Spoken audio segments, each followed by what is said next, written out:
Indonesia. RRI, Radio Tangga Bencana COVID-19. Guys, lagi musim corona nih, stay at home ya. Kan mau nge-mall. Kita nggak ke kafe gitu. Sekolah gimana? Nah, kalau orang tua kita itu ada istilahnya WFH, work from home. Nah, kalau kita nih ada istilahnya learning at home. Learning at home? Apaan tuh? Learning at home. Ibu berturut memanggil. Ayo belajar di RRI. Musim. Jadi intinya kamu cukup di rumah aja ya, tapi belajarnya di RRI. Dan spesial untuk edisi hari ini juga, ini mau nyapain teman-teman yang ada di SMP Negeri 15 Palembang. Nah, hari ini gurunya bakal mengajar gitu ya, bakal memberikan materi langsung disiarkan pastinya dari RRI Radio Tangga Bencana COVID-19. Jadi tentang penyajian data untuk hari ini. Nah, kira-kira siapa guru cantiknya? Yang pasti akan ada Ibu Yuanisha Walimun yang merupakan guru matematika di SMP Negeri 15 Palembang. Jadi siap-siap ya teman-teman di SMP Negeri 15 dan seluruh teman-teman SMP deh yang ada se-Kota Palembang, se-Sumatera Selatan dan semuanya sedang mendengarkan. Kita akan mendengarkan hari ini spesial sekali bersama Ibu Yuanisha Walimun tentang pelajaran matematika yaitu penyajian data. Jadi jangan kemana-mana ya, kamu cukup di rumah aja dan belajarnya di RRI.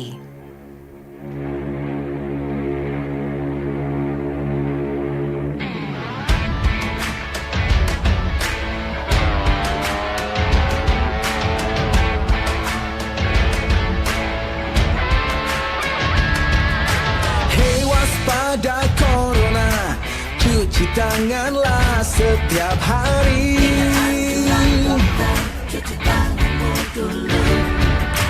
Jaga selalu jarakmu ketika kita berinteraksi.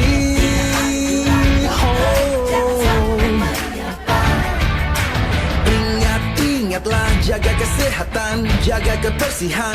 Sementara jangan berjabat tangan demi kebaikan, keamanan kita bersama. Marilah bersatu padu, stop penyebaran virus corona. Tetap tenang, tidak panik, tingkatkan kewaspadaan. Marilah kita berjuang, cegah penyebaran virus corona. Pasti bisa melewati, hadapi ini semua.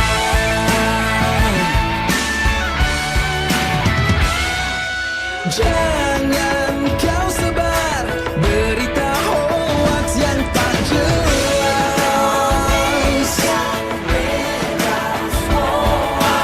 Ikuti saja semua anjuran pemerintah.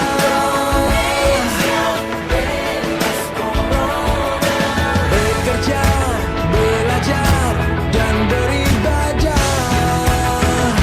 di rumah. Hey! Marilah bersatu padu, stop penyebaran virus corona. Tetap tenang, tidak panik, tingkatkan kewaspadaan. Marilah kita berjuang, cegah penyebaran virus corona. Pasti bisa melewati, hadapi ini semua.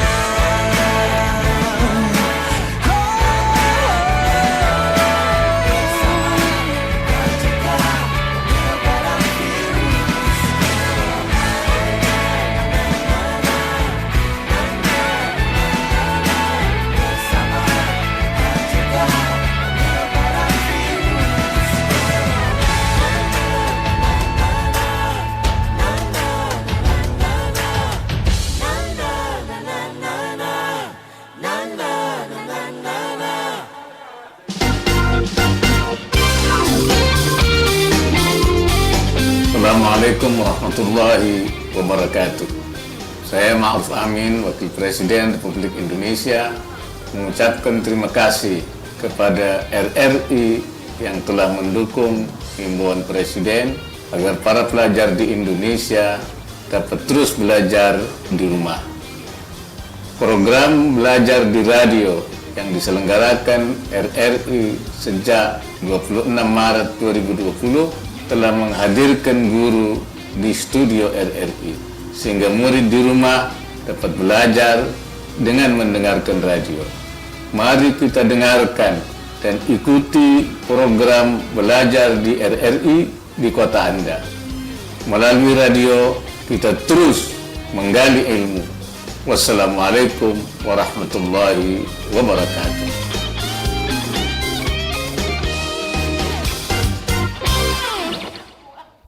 Inilah Radio Republik Indonesia. RRI, Radio Tangga Bencana COVID-19.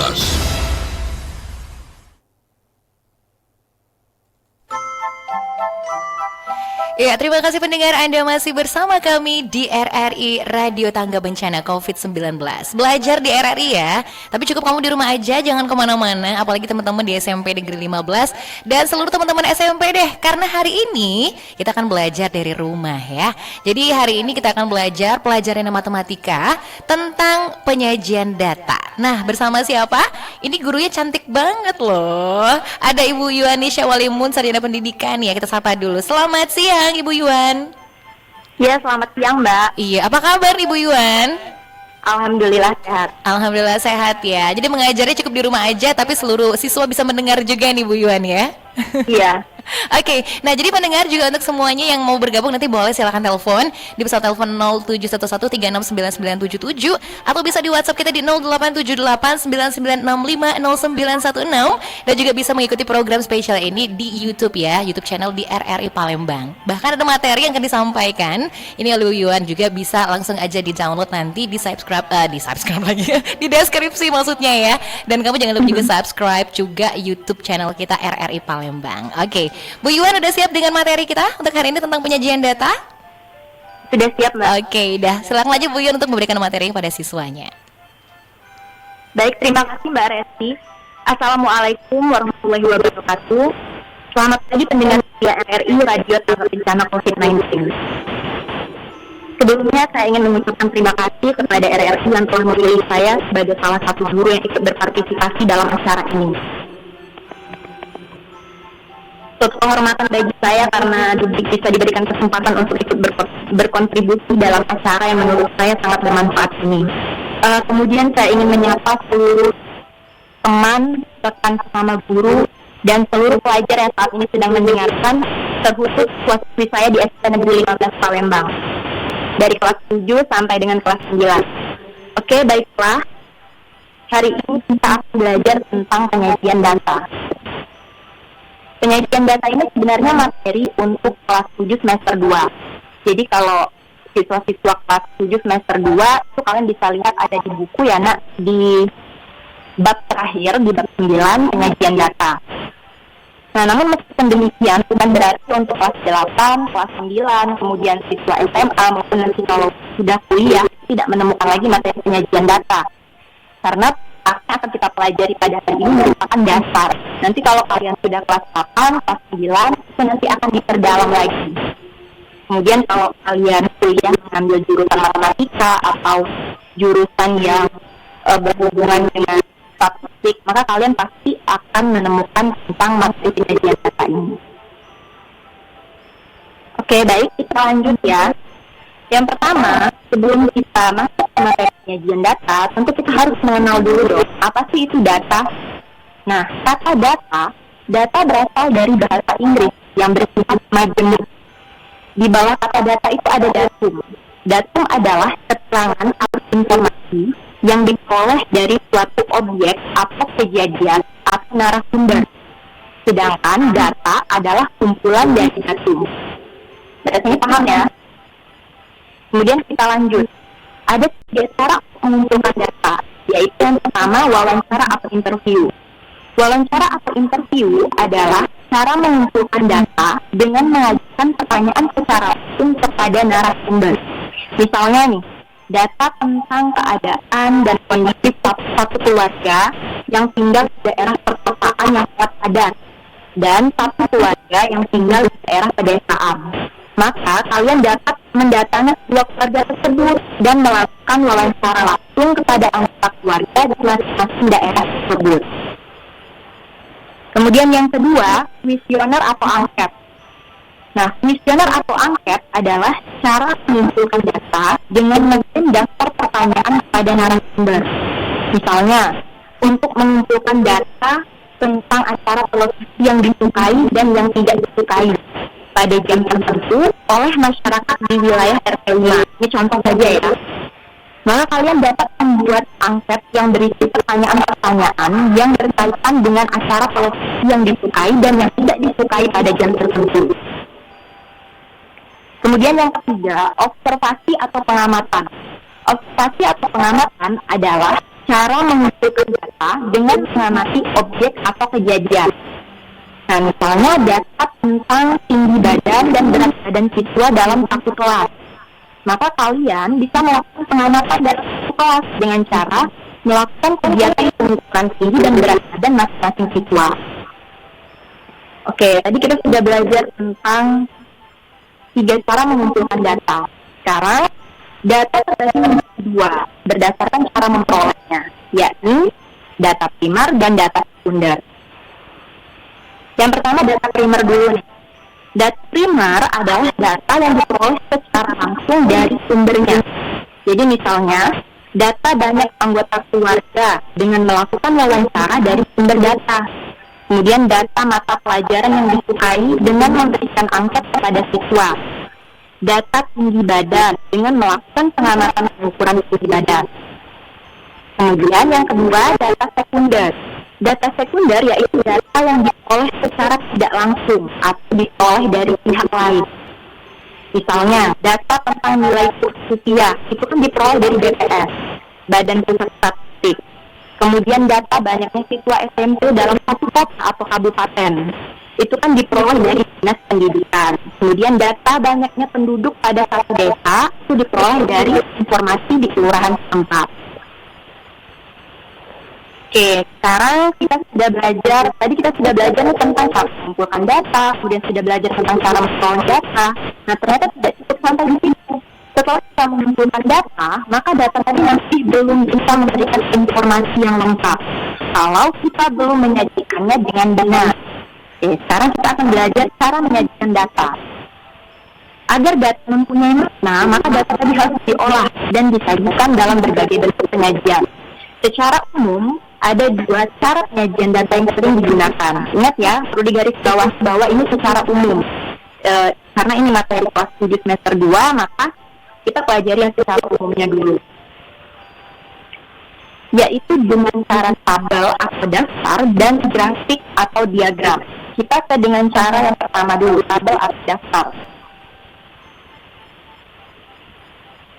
Macam-macam penyajian data dalam bentuk tabel atau daftar itu ada 3. Yang pertama, tabel baris kolom. Apa itu tabel baris kolom? Tabel baris kolom adalah penyajian data dalam bentuk tabel dengan bentuk susunan baris dan kolom yang saling berhubungan. Jadi masih tabel umum lah ya. Hanya yang penting ada kaitan antara baris dan kolom. Kemudian yang kedua, tabel kontingensi. Tabel kontingensi adalah sekumpulan data yang terdiri atas 2 faktor atau 2 variabel. Faktor yang satu terdiri atas B kategori dan lainnya terdiri atas K kategori. Maka dapat dibuat suatu tabel kontingensi berukuran B kali K dengan B menyatakan baris dan K menyatakan kolom. Tabel kontingensi ini digunakan untuk data yang terletak antara baris dan kolom berjenis variabel kategori. Jadi khusus nih, tabel kontingensi dia punya kekhususan. Kemudian yang ketiga, tabel distribusi frekuensi. Tabel ini digunakan untuk data yang dibagi menjadi beberapa kelompok atau kelas. Untuk lebih jelasnya, mungkin kalian yang kelas 7 punya buku ya nak, kalian bisa buka sendiri. Itu di buku lengkap bagaimana contoh tabel, bagaimana contoh tabel kontingensi tadi, tabel distribusi frekuensi, tabel baris kolom lengkap di buku. Itu pun ada di bagian itu bergabung di YouTube channel RRI, itu ada Ibu kasih materinya kan, itu sekedar contoh aja sih. Oke, kita lanjut sekarang ke diagram. Tadi kan secara umum ada tabel dan ada diagram. Sekarang diagram. Diagram ini secara umum ada 3, terbagi menjadi 3. Yakni diagram batang, diagram garis, dan diagram lingkaran. Kita ke diagram batang dulu. Mengolah dan menyajikan data dalam bentuk diagram batang. Diagram batang biasanya digunakan untuk menggambarkan perkembangan nilai suatu objek dalam kurun waktu tertentu. Diagram ini sangat tepat digunakan untuk menyajikan data yang variabelnya berbentuk kategori. Dapat juga data tahunan. Dalam diagram batang dibutuhkan sumbu datar yang menyatakan kategori kata waktu dan sumbu tegak untuk menyatakan nilai data. Sumbu tegak maupun sumbu datar dibagi menjadi beberapa skala bagian yang sama. Oke, itu diagram batang. Sekarang kita lanjut ke mengolah dan menyajikan data dalam bentuk diagram garis. Diagram garis biasanya digunakan untuk menyajikan data yang berkesinambungan atau kontinu. Misalnya, jumlah penduduk tiap tahun, kemudian hasil pertanian tiap tahun, jumlah siswa tiap tahun. Nah, diagram garis, sumbu mendatarnya menunjukkan pengamatan waktu. Sedangkan sumbu tegak menunjukkan nilai datar pengamatan untuk suatu waktu tertentu. Sumbu tegak maupun sumbu datar dibagi menjadi beberapa skala bagian yang sama. Pada bagian sumbu datar itu biasanya dituliskan atribut atau waktu, dan pada sumbu tegak itu dituliskan nilai datanya. Hampir sama sih dengan diagram batang tadi, cuman bedanya kalau diagram batang visualnya ya berbentuk persegi panjang ya. Kalau diagram garis ya dia bentuknya garis. Oke, kita lanjut ke yang terakhir, menyajikan data dalam bentuk diagram lingkaran. Diagram lingkaran adalah penyajian data dengan menggunakan gambar yang berbentuk lingkar. Jelas ya. Kemudian bagian-bagian dari daerah lingkaran itu menunjukkan bagian-bagian atau persen dari keseluruhan. Jadi untuk membuat diagram lingkaran terlebih dahulu ditentukan besarnya persentase tiap objek terhadap keseluruhan data dan besarnya sudut pusat per lingkaran. Penyajian data dalam diagram lingkaran terbagi atas beberapa juring. Kita sudah mempelajari tentang lingkaran, jadi kalian tentu tidak asing lagi dengan istilah juring. Juring tadi dinyatakan dalam bentuk persen, atau bisa pula dinyatakan dalam bentuk besar sudut. Besarnya persentase atau besarnya sudut itu bisa menentukan besarnya nilai data atau frekuensi dari suatu data tertentu. Nah, jika juring dinyatakan dalam persen, maka untuk satu lingkaran penuh adalah 100%. Dan jika setiap juring dinyatakan dalam derajat, maka besarnya sudut dalam satu lingkaran penuh adalah 360 derajat. Oke, diagram lingkaran biasanya digunakan untuk menyajikan data dalam bentuk persentase. Menyajikan data dalam bentuk diagram lingkaran sebenarnya hampir sama dengan menyajikan data dalam bentuk diagram batang dan diagram garis. Ya, sekian materi tentang penyajian data. Selanjutnya saya kembalikan kepada Mbak Resti. Oke, Ibu Yuan, wah sudah jelas sekali ya. Ini kalau di chatnya nih, kalau dibaca banyak juga ya. Ternyata siswanya Bu Yuan untuk mendengarkan kayaknya untuk siang ini. Nah, jadi siap-siap juga untuk pertanyaan ya teman-teman ya. Jadi teman-teman SMP 15 ataupun di mana saja berada pastinya, yang mau bertanya boleh. Untuk sesi selanjutnya Bu Yuan kita lanjut lagi ya. Sesi selanjutnya adalah Resti akan baca pertanyaan yang udah masuk via WhatsApp atau juga ada yang mau telepon di 3699977. Boleh banget ya. Jadi silakan aja kamu juga ikuti program spesial kita ini. Jadi ada live YouTube kita juga di YouTube channel kita di RRI Palembang. Jadi kamu bisa juga lihat materi-materinya sudah dibagikan sama Bu Yuan di sana. Kita lanjut lagi nanti. Jadi jangan kemana-mana, cukup di rumah aja dan belajarnya di RRI.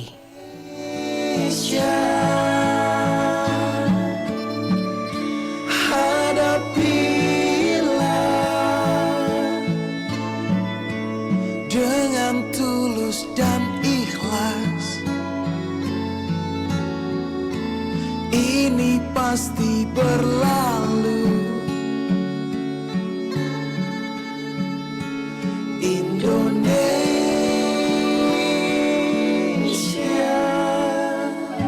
Wujud apresiasi kami kepada dokter, juru rawat, relawan, TNI, Polri, dan semua pejuang kemanusiaan di garda terdepan yang menghadapi pandemi COVID-19. Kalian adalah pahlawan sejati.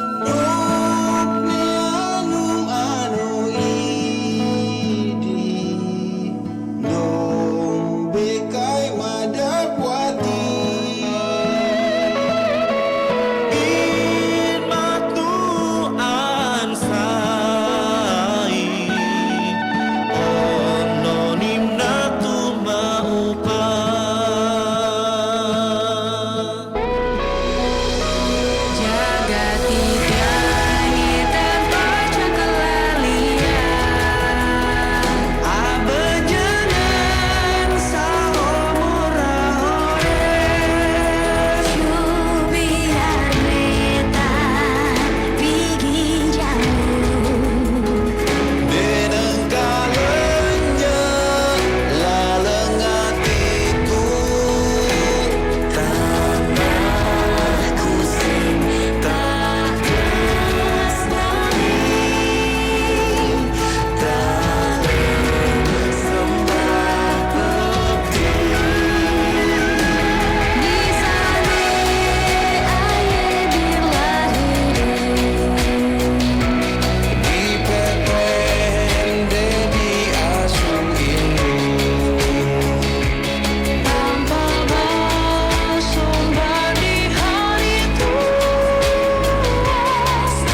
RRI, Radio Tangga Bencana COVID-19. Apa pesan mereka tentang COVID-19? Pendengar RRI Sumatera Selatan yang berbahagia, Assalamualaikum warahmatullahi wabarakatuh. Salam sejahtera buat kita semua. Saya, Made Suartika, Kepala Balai Teknik Perkeretaapian Wilayah Sumatera Bagian Selatan, menghimbau kepada seluruh masyarakat Sumatera Selatan untuk tidak melakukan mudik pada Lebaran tahun ini, dan juga dapat menginformasikan kepada saudara-saudara di Jawa yang biasanya melakukan mudik untuk tidak melakukan mudik Lebaran tahun ini. Stop mudik Lebaran tahun ini sebagai wujud tanda kasih kepada keluarga tercinta. Virus itu enggak pernah ikut mudik loh, kecuali kamu yang ngajak. Jangan sampai terjadi penyesalan di kemudian hari. Salam sehat untuk semua. Wassalamualaikum warahmatullahi wabarakatuh. Iklan layanan masyarakat ini dipersembahkan Balai Teknik Perkeretaapian Wilayah Sumatera Bagian Selatan, Direktorat Jenderal Perkeretaapian Kementerian Perhubungan.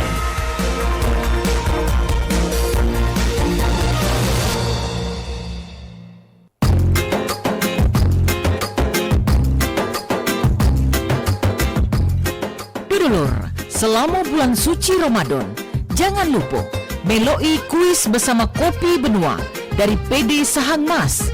Setiap harinya, kopi cap benua, mantap kopinya, luar biasa rasanya. Asli 100% Semondo Blend. Kopi Benua, sahabat dalam kondisi apapun. Kini ada yang baru, lebih seru dari Bangsi Sabara. Nasabah pensiunan yang terhormat, demi kesehatan Bapak Ibu dan mencegah penyebaran virus corona, bagi yang memiliki kartu ATM dan sudah melakukan autentikasi melalui handphone, taspen autentikasi, uang pensiunan dapat diambil di ATM Bank Sumsel Babel terdekat. Bagi yang belum melakukan enrollment atau belum melakukan autentikasi, agar menghubungi kami di nomor telepon 0813 730 59770 dengan cara video call sebelum mengambil uang pensiun ke ATM Bank Sumsel Babel terdekat. Untuk info lebih lanjut bisa menghubungi 1500 711. Tabungan pesirah dari Bank Sumsel Babel. Inilah Radio Republik Indonesia. RRI, Radio Tangga Bencana COVID-19. Ya, terima kasih pendengar, Anda masih bersama kami di RRI Radio Tanggap Bencana COVID-19. Lanjut lagi ya, kita belajar di RRI ya. Jadi kamu cukup di rumah aja belajarnya di RRI. Dan belajar hari ini bersama Ibu Yuwanisha Walimun yang merupakan guru SMP Negeri 15 Matematika nih, mata pelajarannya ya, tentang penyajian data. Tadi udah dijelaskan sama Bu Yuwan ya Bu, untuk sesi pertama dikasih materi. Nah, sesi ini silakan untuk yang mau telepon, yang mau bertanya ke WhatsApp kita juga boleh ya. Jadi telepon silakan di 0711369977 atau bisa ke WhatsApp kita di 087899650916. Kira-kira mau tanya apa? Atau mungkin ada yang ada chat di YouTube kita ini udah ramai sekali nih Bu. Anak-anak didiknya nih ya.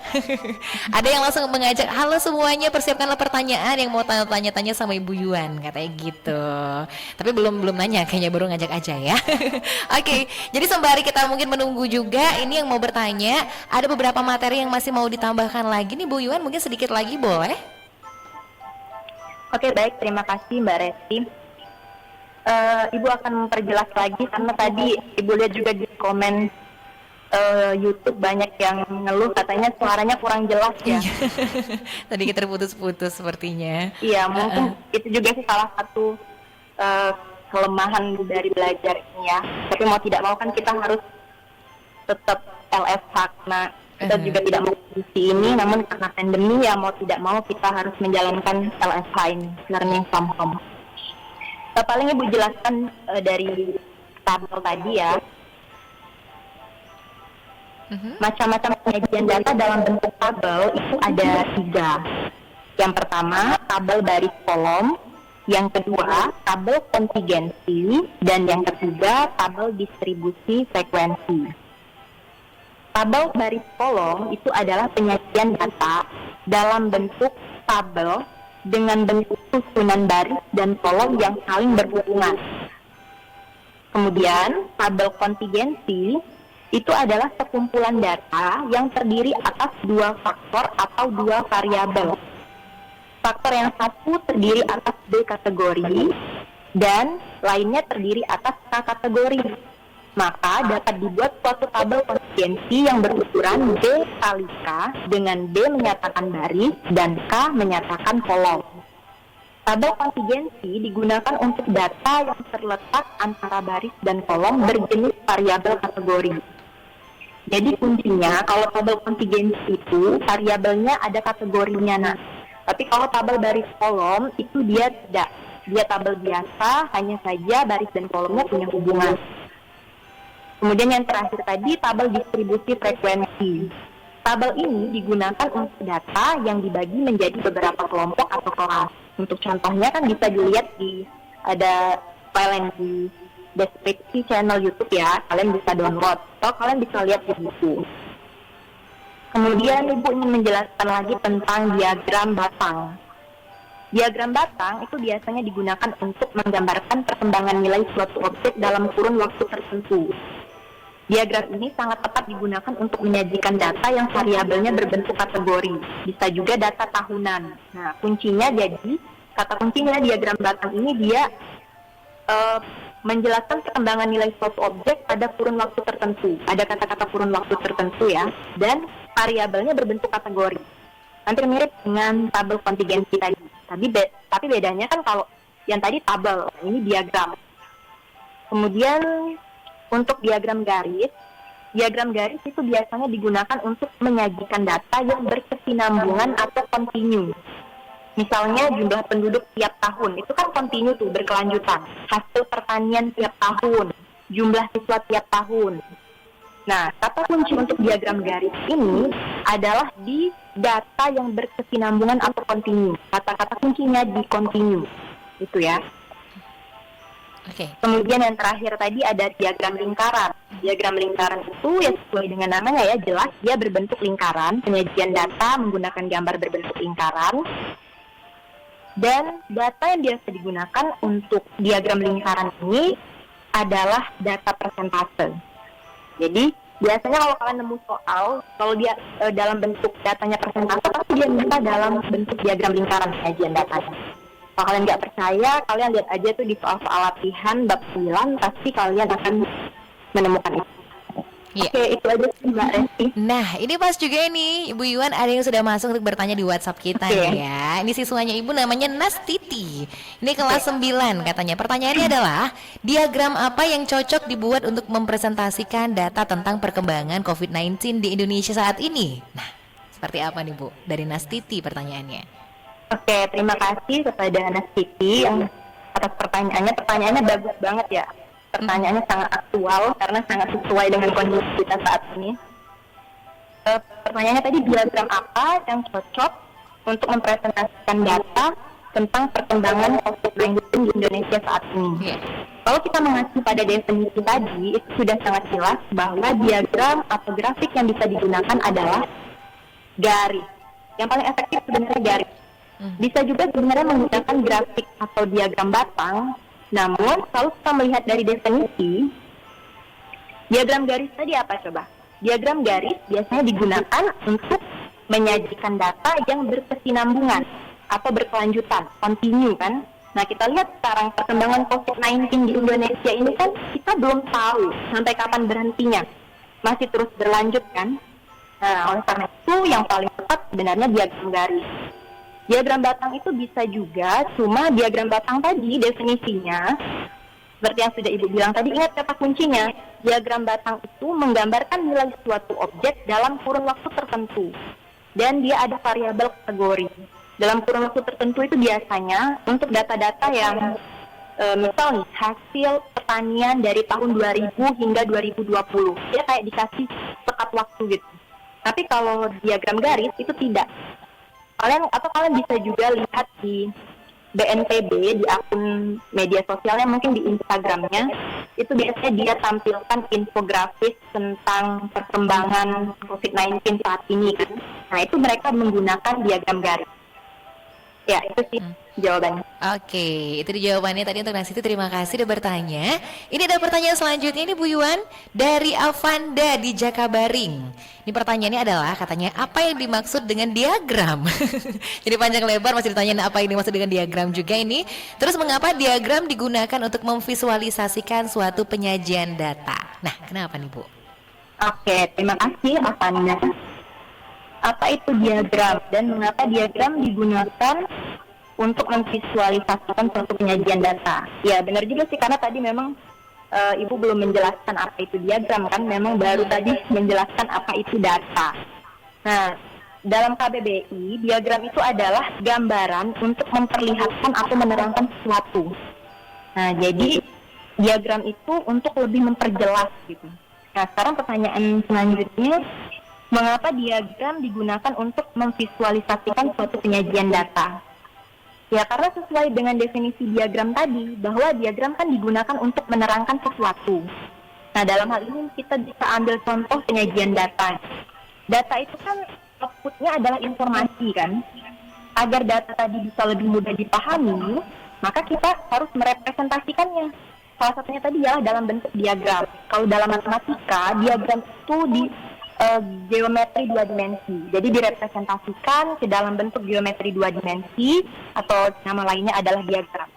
Ya, sesuai teknik visualisasinya saja sih. Saya yakin kalau untuk masalah geometri 2 dimensi, pelajar-pelajar insya Allah nggak bingung ya maksud yang Ibu bilang. Iya, nah Oke, itu Mbak. Oke, itu dia Avanda. Sudah puas pada pertanyaan dan dijawab sama Ibu Yuan ya. Ada lagi yang masuk di WhatsApp kita nih Bu Yuan. Ini dari Rajni di Banten, Pelaju. Pertanyaannya adalah, cara penyajian data mana yang lebih efektif untuk membandingkan suatu hal? Terus mengapa? Nah, apa nih Bu? Terima kasih Rajni. Cara penyajian data mana yang lebih efektif untuk membandingkan suatu hal dan mengapa? Oke. Cara penyajian data dengan menggunakan diagram batang sih. Karena diagram batang itu dia menyajikan data yang variabelnya berbentuk kategori. Tadi kan sudah Ibu jelaskan ya di definisi, bahwa definisi dari diagram batang tadi adalah digunakan untuk menggambarkan perkembangan nilai suatu objek dalam kurun waktu tertentu dan sangat tepat digunakan untuk menyajikan data yang variabelnya berbentuk kategori. Jadi dia menggambarkan nilai suatu objek dalam kurun waktu tertentu tadi. Kemudian juga sangat jelas dari definisinya bahwa diagram batang tadi dia itu biasa digunakan untuk variabel yang berbentuk kategori. Kalau kalian sudah download, itu ada yang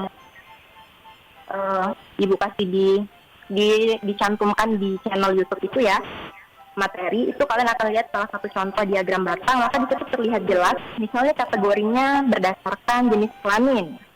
Siswa di suatu kelas dibedakan berdasarkan jenis kelamin pria dan wanita. Misal pria ada 15, kemudian untuk yang wanita ada 16. Nah, itu biasanya menggunakan diagram batang. Oke, itu Mbak. Oke, itu Rajni. Udah cukup jelas ya, mudah-mudahan ya. Pertanyaan selanjutnya ini banyak pertanyaan nih kayak Bu, kita lanjut lagi pertanyaannya ya. Oke, ini dari Ceisha Yasmin, kelas 71 SMP Negeri 15. Pertanyaannya katanya ini nih, adakah pengkhususan data yang paling tepat untuk disajikan dalam diagram batang, diagram garis, dan diagram lingkaran? Nah, seperti apa Bu? Oke, pertanyaannya bagus sekali dari Yasmin ya. Adakah pengkhususan data yang paling tepat untuk disajikan dalam diagram batang, garis, dan diagram lingkaran? Jawabannya ada. Karena kita tadi mengacu pada definisi. Lagi-lagi kita kembali ke definisi ya. Nah, kita mengacu pada definisi dari masing-masing diagram. Yang pertama dulu nih, diagram batang. Diagram batang tadi apa? Data yang variabelnya berbentuk kategori. Bisa juga data tahunan. Karena biasanya diagram batang itu digunakan untuk menggambarkan perkembangan nilai suatu objek di dalam kurun waktu tertentu. Berarti kalau datanya sudah berbentuk kategori, ya kita gunakan representasinya ke diagram batang. Kemudian yang kedua diagram garis nih. Diagram garis sesuai definisinya, data yang berkesinambungan atau kontinu. Misalnya tadi pertanyaan dari salah satu tadi Nas Kiti ya yang menanyakan tentang perkembangan COVID-19. Nah, data perkembangan COVID-19 tadi itu bisa dibuat dalam bentuk diagram garis. Karena datanya berkesinambungan atau berkelanjutan atau kontinu. Jadi menggunakan diagram garis. Dan kemudian diagram lingkaran. Diagram lingkaran data yang biasa digunakan itu adalah data dalam bentuk persentase. Ibu Elsa tadi sudah Ibu sampaikan juga ya di bagian definisi diagram lingkaran. Oke, semoga menjawab ya Yasmin. Iya, semoga terjawab juga ya, tadi sudah ditanyakan ya. Oke, ini ada lagi yang masuk nih Bu Yuwan, pertanyaannya ya. Siswanya ini aktif sekali sepertinya. Namanya Nabila, kelas 7 SMP Negeri 15. Pertanyaannya, bisakah data yang berkesinambungan atau kontinu itu disajikan menggunakan diagram batang? Bisa nggak nih Bu? Terima kasih Nabila pertanyaannya. Bisakah data yang berkesinambungan atau kontinu disajikan menggunakan diagram batang? Jadi kalau tidak salah itu berhubungan juga sih dengan pertanyaan yang sebelumnya. Sebenarnya jawabannya bisa saja, cuma tidak efektif. Mengapa? Karena kita kembali lagi definisi. Diagram batang itu kan datanya memuat variabel yang berbentuk kategori. Visualnya berbentuk persegi panjang dengan lebar yang sama. Benar nggak? Kalau kita buat diagram batang itu kan pasti nggak beda-beda kan antara gambar persegi panjang yang satu dengan persegi panjang yang sebelahnya itu sama semua kan. Nah itu aturan pembuatan diagram batang. Visualnya berbentuk persegi panjang, lebarnya sama. Sedangkan kalau tingginya tadi tergantung dengan jumlah datanya ya, tergantung dengan sumbu Y-nya kan. Artinya dia memiliki skala dan ukuran. Itu kalau diagram batang. Sedangkan kalau diagram garis itu kan visual datanya berwujud garis nih, yang didapatkan dari suatu data yang serba menerus berkesinambungan, dan dia tidak ada skala ukuran gitu. Jadi garis itu didapat dari menghubungkan titik-titik, benar nggak? Nah, jadi untuk hal yang berkelanjutan belum pasti arahnya sampai mana, itu lebih bagus, lebih efektif menggunakan diagram garis. Balik lagi ke yang pertanyaan, ada yang menanyakan tentang COVID-19 tadi. Kalau kalian lihat di BNPB itu dia buat pakai diagram garis. Terus nyambung terus sampai panjang, itu udah panjang banget kan diagram garis yang dibuat oleh BNPB. Ya karena itu tadi kalau dibuat diagram batang kurang efisien, lama juga kan. Menghabiskan tempat juga, itu pakai diagram garis saja udah habis tempat banyak. Jadi sebenarnya bisa saja, cuman kalau mau lebih efektif sih pakai diagram garis. Semoga menjawab ya Nabila. Oke, semoga terjawab tadi ya dari pertanyaannya. Kita nanti lanjut lagi ya Ibu Yuwan untuk pertanyaan selanjutnya. Mungkin ada yang mau bertanya, silahkan masih di invite. Bisa telepon kok di 369977 atau bisa ke WhatsApp kita di 087899650916 ya. Dan masih nongkrongin, masih pantengin di YouTube channel kita juga kan di RRI Palembang. Bisa ikutan nimbrung di chat di situ pastinya. Bu Yuwan, kita lihat lagi nanti ya. Tapi setelah yang ini dulu nih. Jadi untuk semuanya, untuk pendengar, jangan kemana-mana, tetap di rumah aja dan belajarnya di RRI.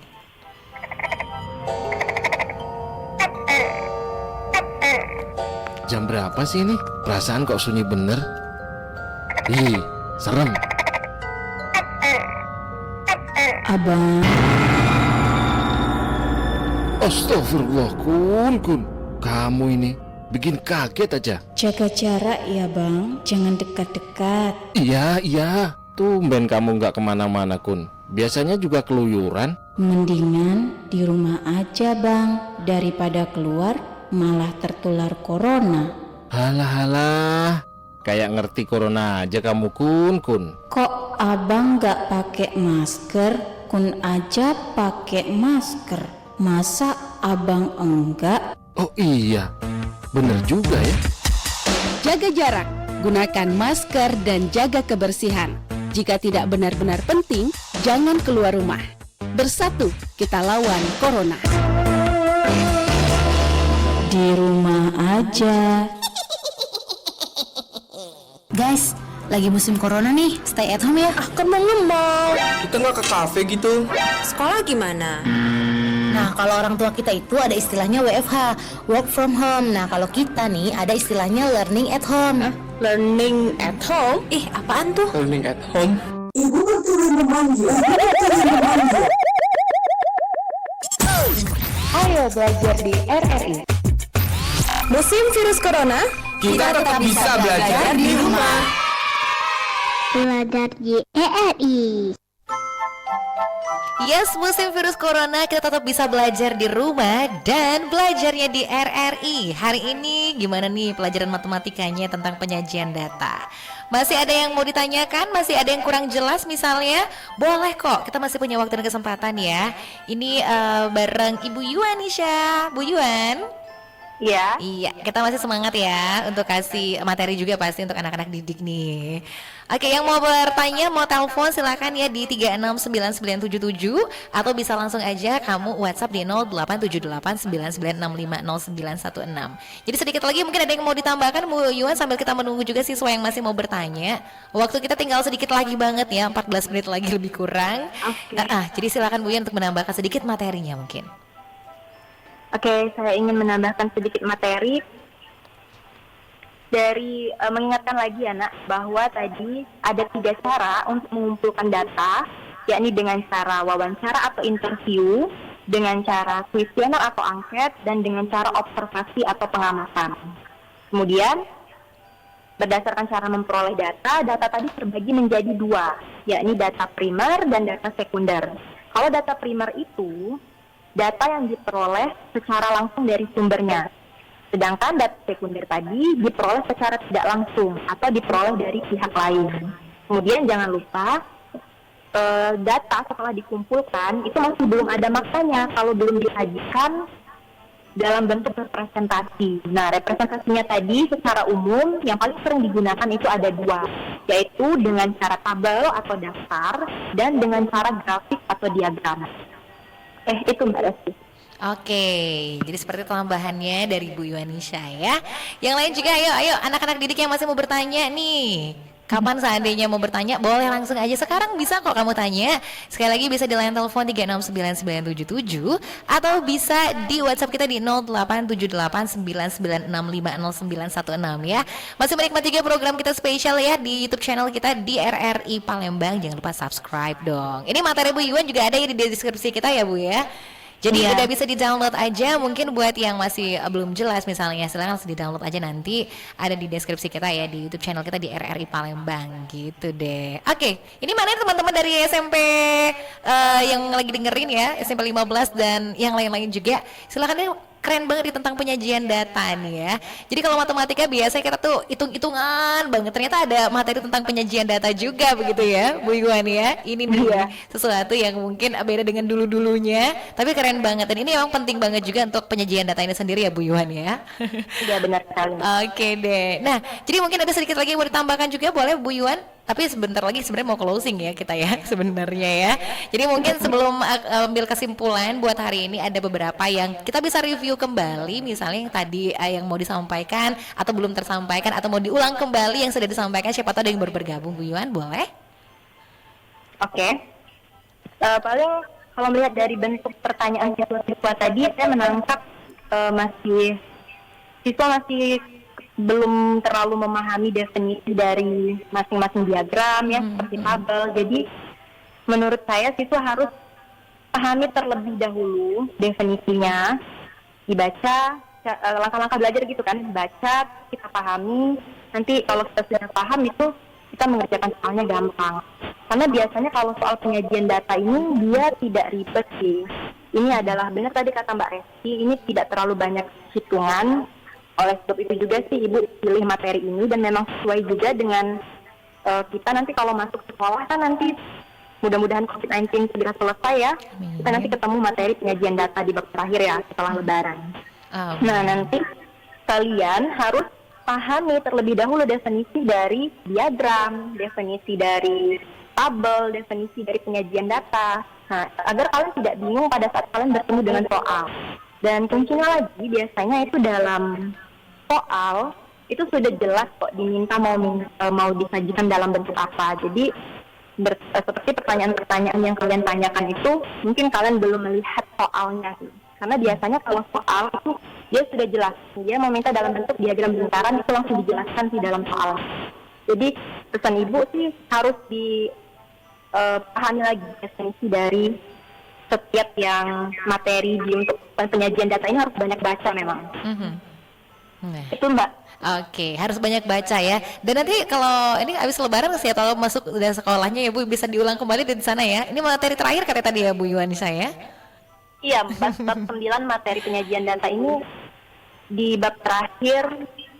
Jadi kalau misalkan COVID-19-nya udah selesai, mungkin masih bisa ketemu dan mungkin masih bisa dibahas di dalam kelas. Karena emang kendala kita sih sebagai pengajar, sebagai pendidik, yaitu apalagi khususnya matematika ya, saya dan teman-teman itu mengalami kendala memang untuk LFH ini, learning from home ini ya, itu sulitnya matematika Mbak. Kita kalau tidak tatap muka itu agak sulit. Sedangkan kita tatap muka di kelas saja untuk membuat siswa paham itu kan sulit, apalagi kalau hanya lewat virtual gitu. Tapi ya mau tidak mau kita memang harus ikuti ini, dan alhamdulillah teknologi juga sudah mendukung meskipun masih ada kelemahan seperti ini kan. Suara suka putus-putus, mungkin terkendala sinyal dan lain sebagainya kan. Ya paling tetap belajar meskipun lambat, yang penting tetap belajar, semangat aja terus gitu sih. Iya, semangat aja terus, mudah-mudahan COVID-19 nya segera berlalu jadi bisa lebih diperjelas di kelas ya Bu Yuwan ya. Iya benar. Tentang penyajian data ini. Oke. Nah, sebelum kita akhiri untuk kebersamaan buat hari ini, kesimpulan dari seluruh yang sudah Ibu sampaikan ini apa nih? Mungkin bisa diringkas juga sama siswa ya. Dan tadi katanya Bu Yuwan kasih tugas tapi di WhatsApp ya Bu ya, nggak di sini ya. Tugas beda di WhatsApp. Tugas udah di WhatsApp. Nah, jadi siap-siap tugasnya, dan ini adalah kesimpulan yang akan disampaikan Bu Yuwan terkait materi untuk hari ini tentang penyajian data. Silakan Bu Yuwan. Oke, baik semua pelajar yang sedang mendengarkan. Adapun kesimpulan dari kegiatan pembelajaran kita hari ini adalah yang pertama, ada 2 cara untuk menyajikan data, yaitu yang paling sering digunakan tabel atau daftar dan grafik atau diagram. Sementara untuk tabel itu dibagi menjadi 3. Tabel baris kolom, tabel kontingensi, dan tabel distribusi frekuensi. Kemudian diagram tadi dibagi menjadi 3 juga, yakni diagram batang, diagram garis, dan diagram lingkaran. Kemudian yang kedua, perhatikan benar-benar definisi dari ketiga diagram. Karena ketiga diagram itu sudah memiliki porsinya masing-masing untuk menyajikan pada data yang mana, supaya tidak terjadi kebingungan ya nak. Kemudian yang ketiga, perhatikan permintaan soal. Karena biasanya sudah jelas di soal itu diminta disajikan dalam bentuk diagram apa. Itu kesimpulannya. Oke, nah itu dia kesimpulan dari Bu Yuwanisha ya hari ini tentang penyajian data. Mudah-mudahan siswa-siswanya seluruhnya nih ya, baik SMP 15 maupun semua siswa yang mendengarkan ini pada mengerti dan memahami tentang penyajian data ini ya. Oke deh, Ibu Yuwanisha terima kasih banyak. Hari ini sudah kasih materi. Iya, sudah ikutan mengajar di program belajar di RRI pastinya. Salam untuk kepala sekolah dan juga guru-guru di SMP 15. Untuk siswa-siswanya juga ya, Bu Yuwanisha ya. Iya. Oke, terima kasih. Mudah-mudahan kita akan ketemu lagi nanti dalam kesempatan Bu Yuwanisha. Terima kasih. Sampai jumpa Bu Nusa. Oke, itu dia mendengar, kita sudah belajar bersama ya di program ini, belajar di RRI bersama Ibu Yuwanisha Walimun SPD yang merupakan guru SMP Negeri 15 Palembang. Ini pelajaran matematika, topiknya adalah tentang penyajian data. Sudah hampir 1 jam ya. Dan yang pasti kita bakal terus belajar walaupun COVID-19. Jadi belajarnya memang di rumah aja, tapi kamu dengerin program spesial belajar di RRI karena nanti hari Senin kita balik lagi, besok tanggal merah ya. Besok libur dulu ya untuk belajar di RRI. Tapi nanti untuk hari Senin depan kita akan kembali lagi dengan materi-materi berbeda dari sekolah-sekolah yang berbeda juga. Kira-kira dari mana? Makanya kamu jangan kemana-mana ya, tetap di rumah aja, tapi belajarnya di RRI. Dan Resti mau berdua untuk program spesial belajar di RRI nanti pukul 11 waktu Indonesia Barat kita akan gabung ke Pro 3 RRI untuk mengikuti Warta Berita Olahraga.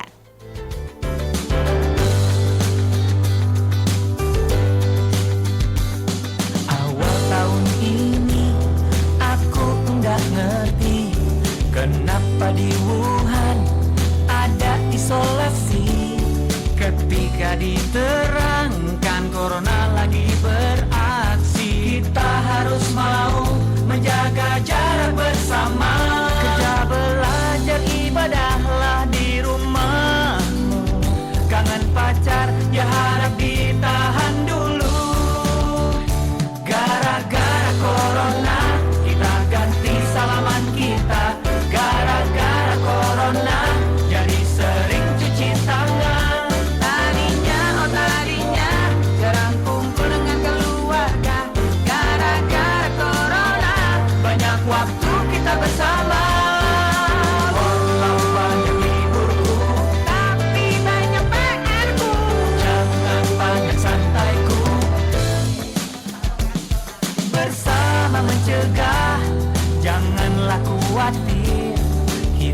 saling menjaga diri dan keluarga. Ketika diterangkan corona lagi beraksi, kita harus mau menjaga jarak.